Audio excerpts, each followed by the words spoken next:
Back here on the Rich Eisen Show, and we are thrilled to have here in person. Love this man's work. His film Grassland is coming soon. It is great to see and chop it up with Quincy Isaiah. Great to see you, Quincy. How are you? I'm good. I'm happy to be here, man. It's been a while. I've been wanting you to come here for a while, and I am thrilled that you are here in person. I'm hyped we made it happen this year. Fantastic. Thank you for doing that. So let's just jump right into a little bit of sports talk with you. Where are you from originally? I'm from Michigan, West Michigan to be exact. So not Detroit. Where in Western Michigan? Muskegon. Okay, you're from Muskegon. Shout out 231. Okay, 231. I went to the University of. So I know, you're supposed to, you hold the... Put that mitten up. You hold, Something like over so there. you're right there. Yeah. That's where you are. Yeah. In the hand. Yeah. Okay. If you know, it's one of those exactly. Like, and you got to put your hand up and then you point, because this is like the state of Michigan. And so I never understood, like, how do you, if you're from the Upper Peninsula, what do you just use your other arm? Talk about that. You know about the UP? We don't talk about that. That's like Minnesota. It's like part of Wisconsin, Minnesota. right? And all that. Yeah, okay. Somewhere up it's somewhat up there. Okay. They know. The Yoopers. The Yoopers. Yeah. The Yoopers. By the way, Mariucci refers to himself as a Youper. Yeah. As a matter of fact, Steve Mariucci, who I work with on NFL Network, longtime coach of the Lions and the Niners. We don't talk about him either. Yeah. Yes. All right, we'll get to the current. We'll get to the current state of the Lions in a second. He put his phone. He put his. I don't know. He did this. He referred, like, his name is obviously Steve Mariucci in the phone. He wrote Youper, Yooper, on my phone for himself. So at any rate, so you're from right there. Yes. Okay. Yes. Very good. Yeah. See, I learned that when I went to Michigan, because I'm from New York City. Got you. And so when I went to the University of Michigan, and I'm like, I need a soda. I'm going to put on my sneakers and go grab a soda. Nah. And they're like, no, you mean pop. your pop? Yep. And tennis shoes. Gym shoes. Right. It's not sneakers. I know that. Yeah. And also, I would have, it was wild for me. The thing that just blew my mind is that when you, as a pedestrian, set foot in the street, cars stop. Yeah. And we might even give a little jog to get across the street faster. That's right, exactly. Yeah, so exactly. Cars stop. Then I would go home to New York City, and then I'd set foot in the street, and somebody had to pull me back because I was going to basically kill myself. Yeah. Because cars don't stop in New York City. No, the cars don't stop for other cars in New York City. I was like, people drive like they expect the other person to hit them. Like, and I'm like, it's a roller derby. It's wild. like Cannonball Run. I had so much anxiety driving in New York. Okay. It was scary out there, man. Right, it's the Wild Wild East. So the king of the kid from Muskegon, Quincy Isaiah, is here on the Rich Eisen Show. So you are a Lions fan by nature? Like through and through. Like, I'm not a fan of many sports, like sports teams. Okay.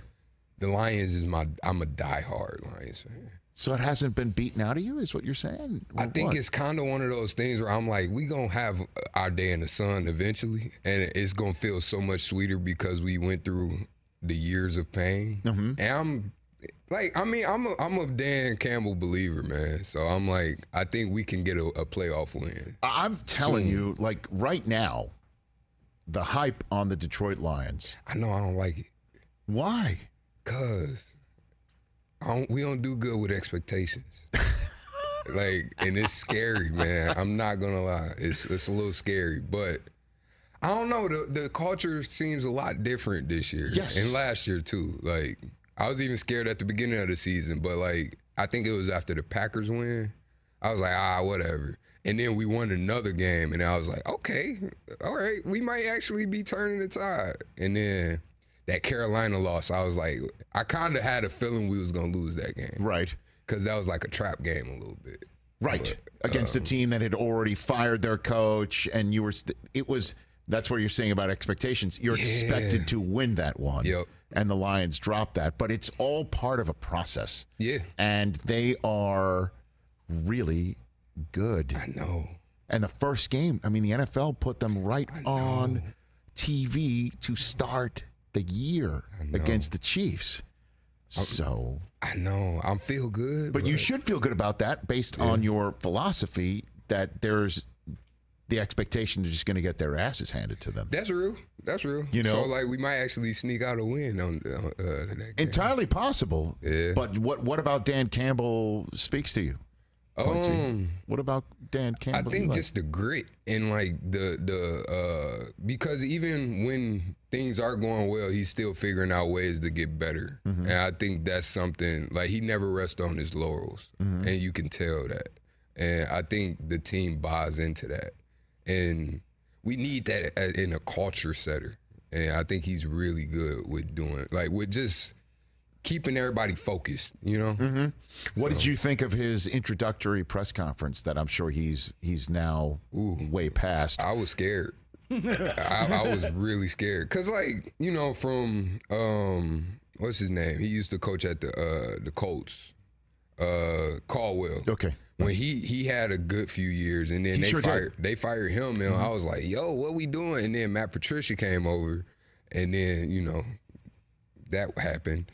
And then from there to Dan Campbell, it was like, all right, what we getting ourselves into now, And when he did the kneecaps, I was like, okay, this is where we're at again. And and then you could tell though that team was fighting, even when I think we won 2-3 games that year. But they were scrappy, and I think that showed, and I think I could get behind that. Okay. As long as we in games and we're fighting, because I think the very Lions thing to do is be close in games and then lose on a penalty or a last minute heave or something like that. I feel like we weren't losing the games, but the teams were just better than us that year. Quincy Isaiah here on the Rich Eisen Show talking about his Detroit Lions, which is, I was saying the other day that the bandwagon for the Lions is so oversold. They're looking for people to get off for future bandwagons to try and, it's sold. The tickets are sold. It's over. And there's a reason why, because of the way they finished last year. And they have some really, really good players. And the guy, look, I mentioned to you, I went to the University of Michigan, so obviously I'm very partial to Aiden Hutchinson. I think he is all of that. He is defensive player of the year candidate type dog, correct. Dog. But I love Amon-Ra St. Brown. I love another dog. Him, because I think he is, in a way, I believe Hutchinson and Dan Campbell have a similar id where they hit you in the mouth, bite your kneecap type stuff. But the nobody believes in us, but we're really good. I think Amon-Ra St. Brown is that guy, because he's a guy that everybody picks up in fantasy, but isn't going to be thrown out there with Devontae Adams or DeAndre Hopkins or Jamar Chase or Justin Jefferson. And I think he's got. I should have included him on the chip on the shoulder list for 2023. I think he's got one of them. Yeah, you know what I mean. And hot take. Okay. I think Jared Goff might be an MVP candidate. Okay. Now, you're new to our program, which, by the way, it's just one of many as far as I'm concerned of you being here. We have something called higher register. That if your voice goes higher register, you don't really believe it, or you have to go higher register to believe it. I just heard that about Jared Goff. Ooh. You're like, hey, Jared Goff. He could. I'm just saying. There it is again. Be careful. It's just, I think it's more my hope that he's that good. Yes. And I think he has the ability to be an MVP candidate. I don't think he's going to be an MVP candidate. Okay.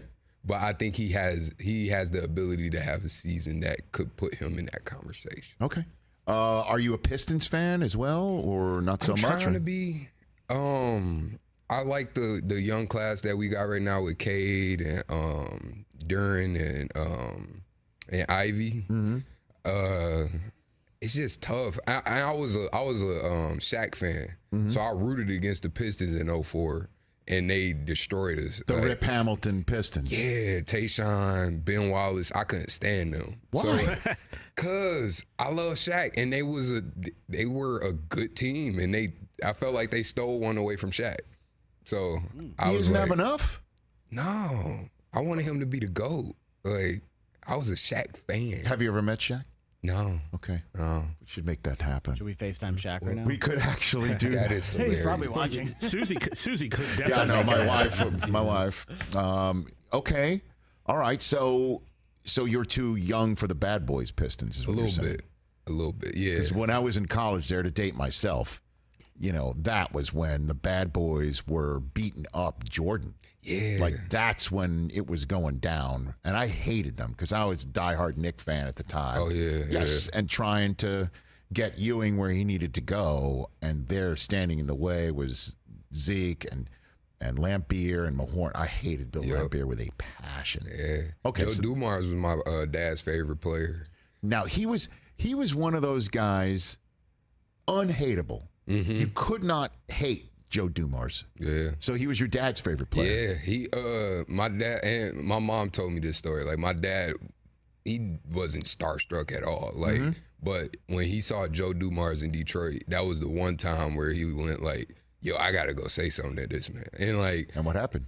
he went up. I think he just was like, hey, I'm a big fan, love your work, like, and then like walked away. But like, I think he was like floating the rest of that day, like, cause like, even now, Joe, like, seeing him in, he's one of the people that make me want to be a Pistons fan. And like, going back and watching the Bad Boys and all that, it's just like, I love Isaiah Thomas and the way he be talking about people and just that chip on his shoulder. Sure.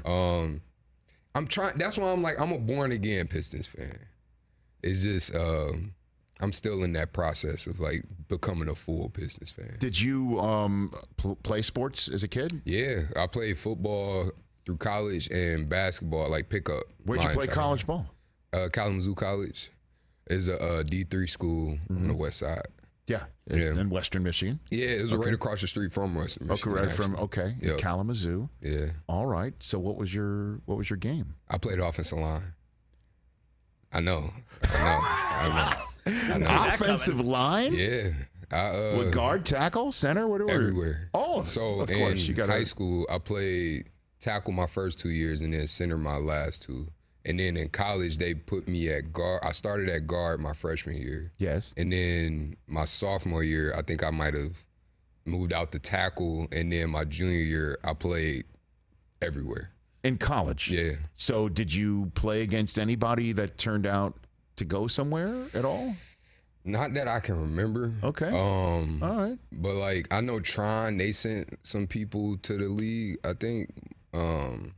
I definitely it was some people on my team that went and played D1, like on my high school team. So, but you played pickup ball, basketball. Yeah. You never tried playing basketball in high school or anything like that? I was playing basketball up until 6th grade, and I was in this advanced math program, and I wasn't doing that well. So my mom wouldn't let me play basketball that year, and from there it was just hard to get on the team.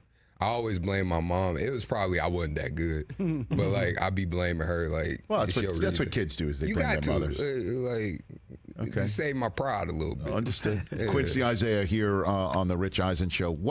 Tell me about Grassland that's coming up soon. Yeah, it's this independent film that I just finished shooting over the summer. It's about this single mom who's growing marijuana out of her house in order to take care of her child. And then a police officer moves in, a down on his luck police officer moves in next door with his grandson, and his grandson and her son become friends.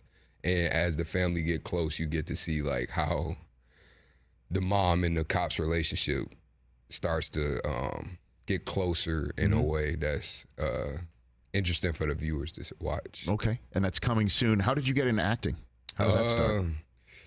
It was something I always wanted to do. I think it was a play that I went and saw with my mom and my grandma at like 7 that I think opened my eyes to it. And I don't think I had the vocabulary at the time to express that I wanted to do it. And then in high school, I was able to do a musical called Thoroughly Minor Millie, where I played the character Ching Ho.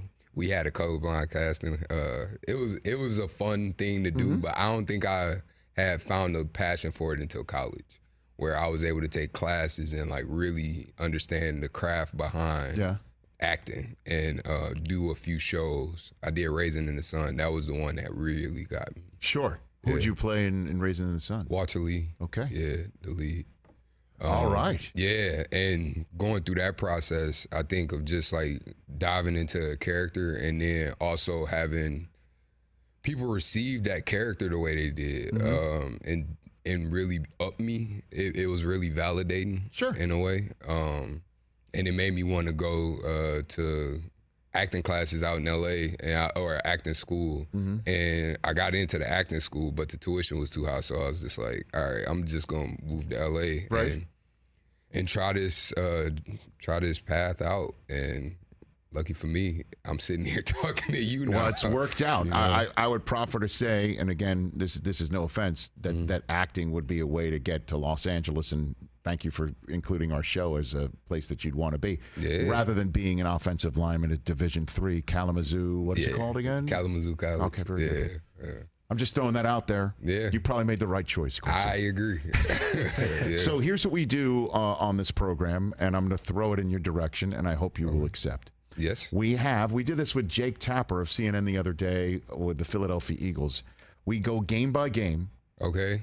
For the season. Okay. And you give a win or a loss, and we find out how you think your team is going to do. Okay. And obviously, we're going to do it for your Detroit Lions. I'm going to apologize ahead of time. Here we go. And we're going to give it for inspiration. Here we go. Play the music, please. Be a little bit more. Give us a little bit more inspiring music that you got over there. There we go. I kind of dig this one. Ooh, that was nice. There you go, Mikey. Quincy Isaiah. Here we go. For his Detroit Lions, the win-loss game, as we call it, for the 2023 season, right here on the Rich Eisen Show. And we start with the Thursday night opener at Kansas City. Win-loss, Quincy Isaiah. Yeah, I say a hard-fought loss. Okay, understood. I don't think it's going to be a blowout. Okay, an L nonetheless. Yes.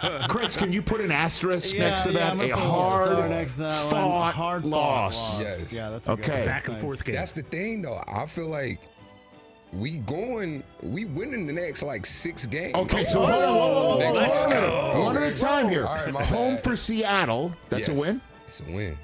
Home for the Falcons. It's a win. At the Green Bay Packers on a short week Thursday night.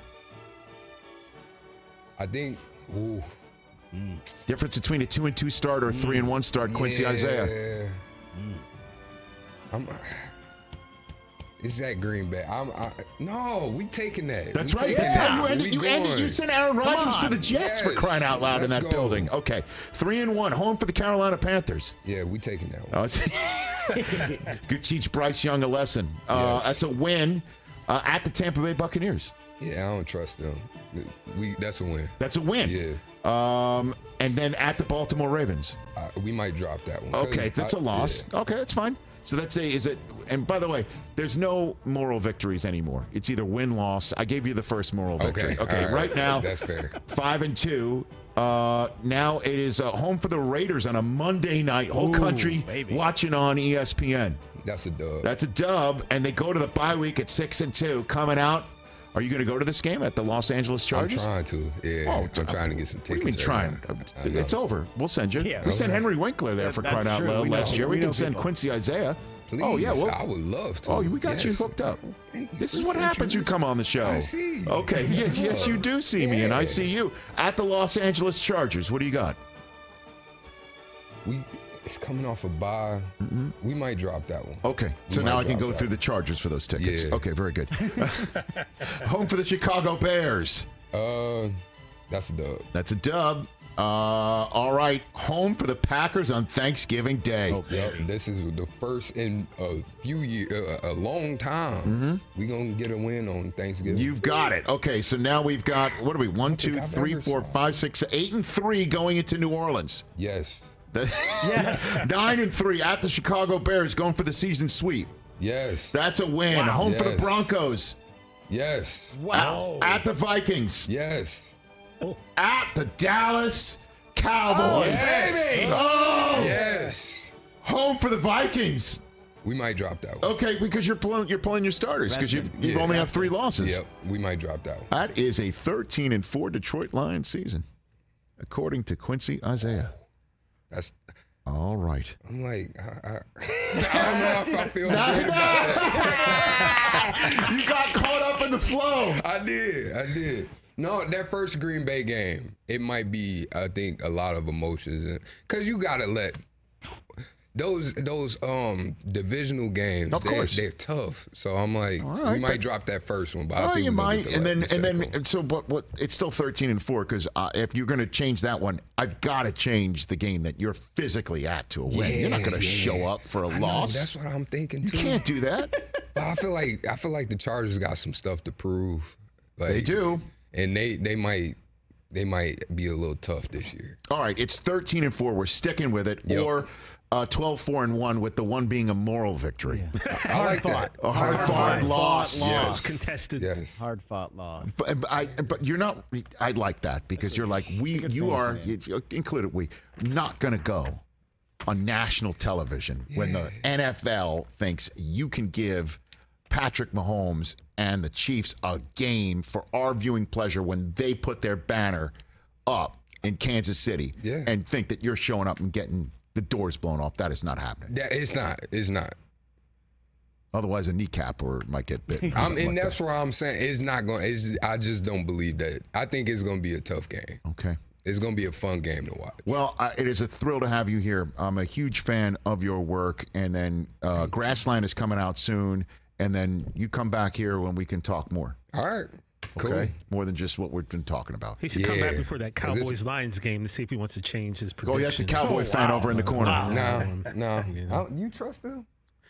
Great question. Great question. Oh, hold on a second. I want to know that. By the way, a great question. And I love the way you, Quincy Isaiah, just set that up. Great question, because that is the crux of the Dallas Cowboy conundrum. Is it time annually? Do you trust them? Do you? Yeah. I do. All right. Hold on a minute. Do you trust them the tune of? we had TJ do the win-loss game for the Cowboys. Yeah, I think I actually picked Dallas to lose that game. Hold on.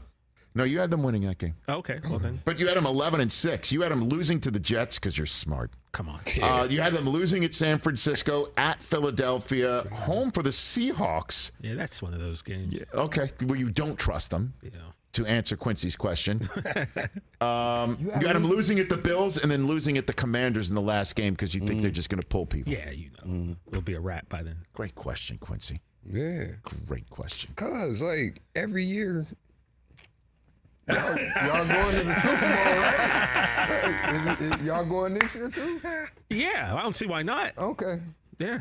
Right. Every year, Quincy. When was the last time y'all won a playoff game? I mean, you probably weren't even born then. No, they won a playoff game recently. Playoff game. Oh yeah, last year. No, to the Super Bowl. Oh, Super Bowl. Oh, is a different question. That's the do you trust? But I can't talk too much because y'all been to the Super Bowl. Yeah, I mean, Quincy, I have a tier system, which would mean that technically, man, do we bring that up before we send Quincy out? Club to actually be able to talk football with me because I think you would respect these rules. Actually, I understand. Can you put them up before we send Quincy out? This is too much fun. Quincy's my man, so this is because we're introducing Quincy to our experience here, and the first of what I said, many visits to this program. Yeah. TJ is a diehard Cowboy fan, despite being from Altoona, Pennsylvania. Okay. Okay. All right. All right. Okay. Here's TJ's rules. Let's put up on the screen. These are the ways in which you can argue with him about football. If you have 3 or more Super Bowl wins, you can talk. You're in the VIP. You're in the VIP. If you have 1 or 2 Super Bowl wins, you're in the club. Mm-hmm. No Super Bowl wins, wait in line. If you've never even been to the Super Bowl, Quincy, you've got to stay at home. Yeah, cancel your Uber. Just return that new you can't even you bought from the mall. You're not allowed to argue. Netflix and chill. So okay, he violated rule tier 4. But I like Quincy. That's my man. So I'll allow him to, and I feel good about his lines. You're giving him tier 2 stat. Put it up one more time because he's never been to the. First of all, clearly he's not at home. He's here. Right. And clearly he's you're giving him tier 2 status in the club? I'll let him in. I'll give him one of the free drink tickets. No, I'll chill in the line. You'll wait line? I'll talk my junk in line. Okay, it might be cold out. Is all I'm saying. I respect it. I respect it. Like, we haven't made a Super Bowl appearance. I'll chill out in no line. All right, but I'm gonna send my man to come out and get you before the night's over. We coming. I'm coming inside. Oh, wait a minute. Let's figure that out. I'm coming At least the inside next eventually. time. Let's hope. Okay, hold on a minute. Yeah. Oh, yeah, by December 30th, we'll have you on top of the next year. I'm just saying. Let's do it. All right, cool. At the very least, if not before. Quincy Isaiah right here at Quincy Isaiah on Instagram. Follow him. It'll be a fun time next time you come in, and Grassland is coming soon. Great to see you. Appreciate you. Catch the Rich Eisen Show every single day on the Roku channel, 12 to 3 Eastern, for free.